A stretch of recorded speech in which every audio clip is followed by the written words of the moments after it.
Okay, Assalamualaikum warahmatullahi wabarakatuh. Kita berjumpa lagi.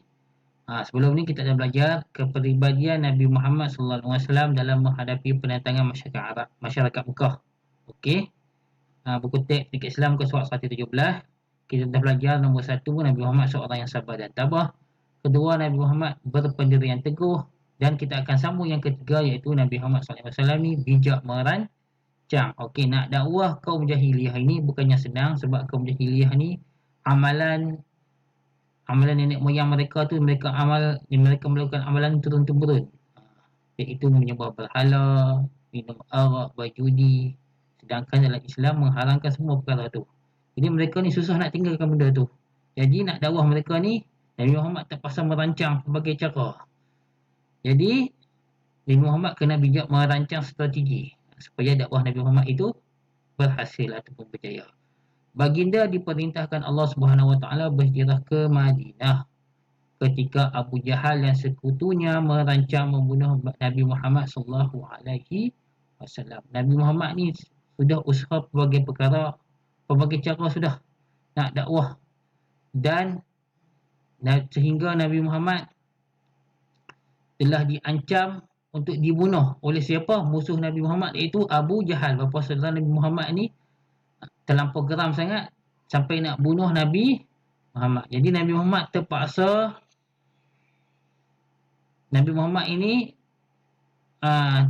menerima suruhan daripada Allah Subhanahu Wa Taala untuk berhijrah daripada Mekah ke Madinah. Sebab pada ketika itu keadaan di Mekah tidak aman, sebab kaum jahiliyah ni sudah berpakat ingin membunuh Nabi Muhammad. Jadi Nabi Muhammad terpaksa berhijrah daripada Mekah ke Madinah. Berhijrah ni maksudnya berpindah daripada Mekah ke Madinah, sebab di Mekah pada ketika itu tidak aman. Jadi untuk bergerak daripada Mekah ke Madinah itu suatu perjalanan yang jauh, memang jauh sekali. Jaraknya dalam 400 km kan, lebih kurang. Memang jauh.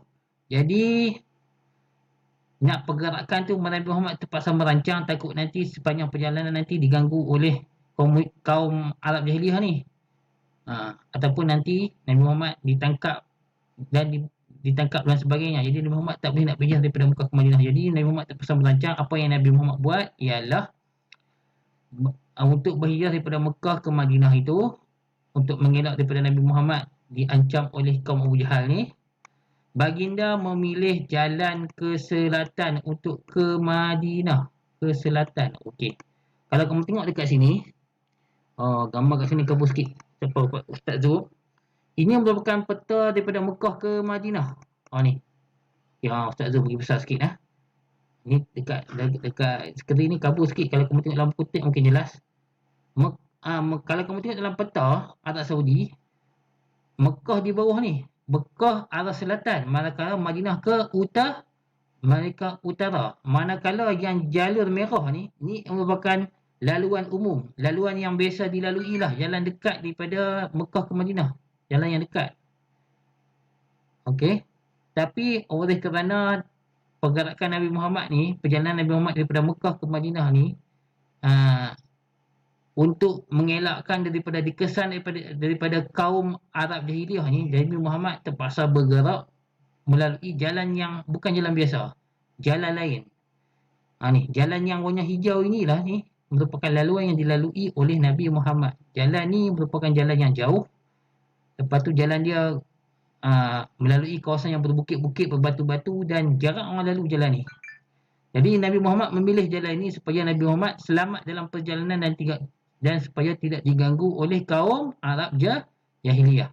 Dan pergerakan dari Mekah ini, kalau jalan asal, jalan yang biasa dilalui, dia terus ke utara, sebab Nabi Madinah ni di utara, terus bergerak ke utara. Tapi kalau ikut jalan yang Nabi Muhammad memilih jalan lain, iaitu melalui ke selatan. Jalan ni ke selatan ke bawah ni. Lepas tu baru pusing. Supaya tak dikesan oleh kaum Abu Jahal. Dan kalau kamu lihat di sini, jalan yang warna merah ni merupakan jalan yang dekat, tapi Nabi Muhammad pilih jalan warna hijau ni, jalan yang lagi jauh. Kenapa Nabi Muhammad pilih yang jalan jauh? Supaya Nabi Muhammad selamat dalam perjalanan dan tidak diganggu tidak diganggu pergerakan Nabi Muhammad itu, berhijrah itu kepada kaum Arab jahiliyah. Okey. Baginda memilih jalan ke selatan untuk ke Madinah, walaupun Madinah terletak di utara Mekah untuk mengelirukan musuh. Kalau tu macam Ustaz kata tadi lah. Madinah di utara Mekah. Sepatutnya Nabi Muhammad pilih jalan ke utara. Kenapa Nabi Muhammad pilih ke selatan? Lagi jauh. Macam tu lah Ustaz kata. Supaya tak dikesan oleh kaum Arab jahiliyah Abu Jahal ni. Sebab Abu Jahal ni mereka nak tangkap, nak bunuh Nabi Muhammad terlampau geram sangat sudah. Sebab pergerakan dakwah Nabi Muhammad ni semakin tersebar luas dan semakin ramai yang memeluk agama Islam. Kaum Arab jahiliyah yang ramai yang tertarik kepada Islam, jadi menyebabkan kedudukan Abu Jahal ni tergugat. Dia rasa susah hati. Jadi tindakan yang boleh dibuat ialah cara yang paling mudah, bunuh terus Nabi Muhammad. Begitu. Jadi okey. Jadi Nabi Muhammad bergeraklah ke Madinah. Bergerak waktu tengah malam. Supaya jangan bergerak waktu siang supaya tak dapat dikesan oleh kaum Arab jahiliyah. Okey. Sesampainya di Madinah, dengan izin Allah Subhanahu Wa Taala, Nabi Muhammad berjaya sampai ke Madinah. Okey, dengan izin Allah Subhanahu Wa Taala. Sesampainya di Madinah, apabila Nabi Muhammad sampai ke Madinah, baginda merancang usaha dakwah yang lebih luas. Bila sampai ke Madinah, di Madinah ini kaum Arab jahiliyah ni sudah tidak ada di Madinah, mereka ada di Mekah. Jadi Nabi Muhammad senang nak berdakwah di Madinah dan akhirnya menyebabkan ramai penduduk di Madinah memeluk Islam. Memeluk Islam. Okey. Itulah kepribadian Nabi Muhammad SAW di dalam menghadapi penentangan masyarakat Arab Mekah. Okey. Kita masuk pula buku teks muka surat 118. Okey. Deklamasi sajak dan faham. Ini sajak. Siapa yang pandai sajak boleh baca sajak ni, tapi Ustaz tak pandai sajak. Ni Ustaz baca saja. Okey. Rasulullah SAW kesayanganku dan ikutanku. Okey, kita kena jadikan Nabi Muhammad sebagai pedoman dan ikutan. Kerana ihsan yang paling istimewa dalam dunia ni tidak lain hanyalah ada pada Nabi Muhammad. Kita contohilah kepribadiannya dan kita jadikan Nabi Muhammad sebagai idola kita. Okey. Ya Rasulullah,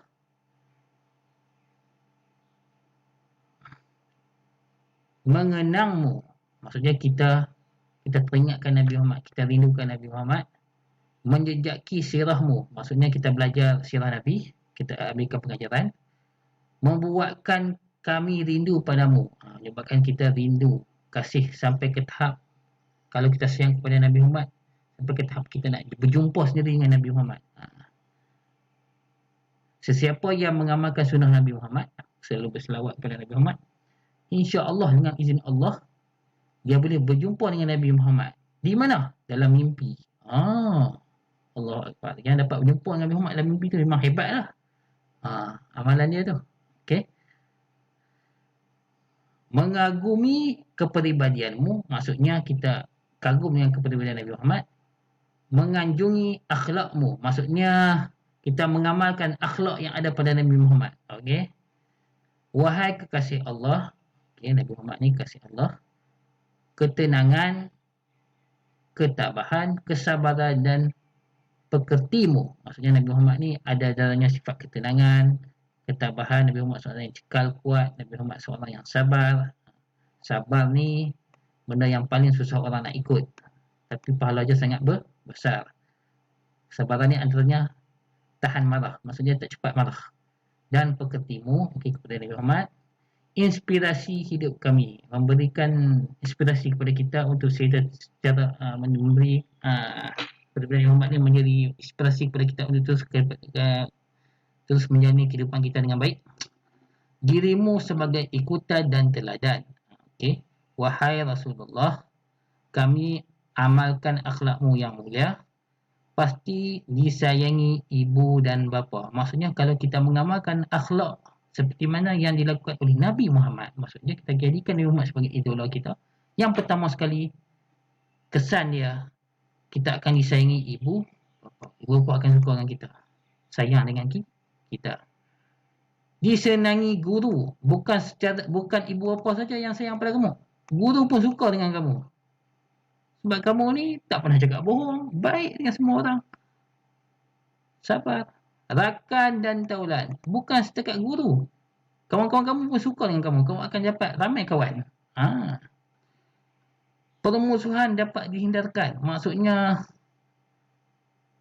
tak ada yang tak suka dengan kamu, maksudnya dia musuh dia tak ada, ataupun tak ada yang tak suka dengan dia lah, sebab amalan dia sangat baik.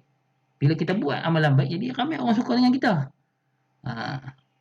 Hidup aman dan damai, maksudnya bila kita semua melakukan amalan seperti Nabi Muhammad, jadi tak berlaku pergaduhan, hidup ceria gembira, jadi aman damai negara, kehidupan. Rahmat Allah memayungi kami, maksudnya sentiasa mendapat rahmat Allah, disayangi oleh Allah, dan Allah akan berikan pahala, dan insya-Allah dengan keberkatan hidup kita ni, insya-Allah masuklah kita ke dalam syurga, insya-Allah. Ni yang warna biru, yang warna purple ni adalah kesan kita mengamalkan akhlak yang ada pada Nabi Muhammad sallallahu alaihi wasallam. Disayangi ibu bapa, disayangi guru, rakan, pemusuhan dapat dihindarkan, hidup aman damai, dan dirahmati Allah. Okay. Itu saja pembelajaran kita pada hari ini. Kita berjumpa lagi dalam masa. Assalamualaikum warahmatullahi wabarakatuh.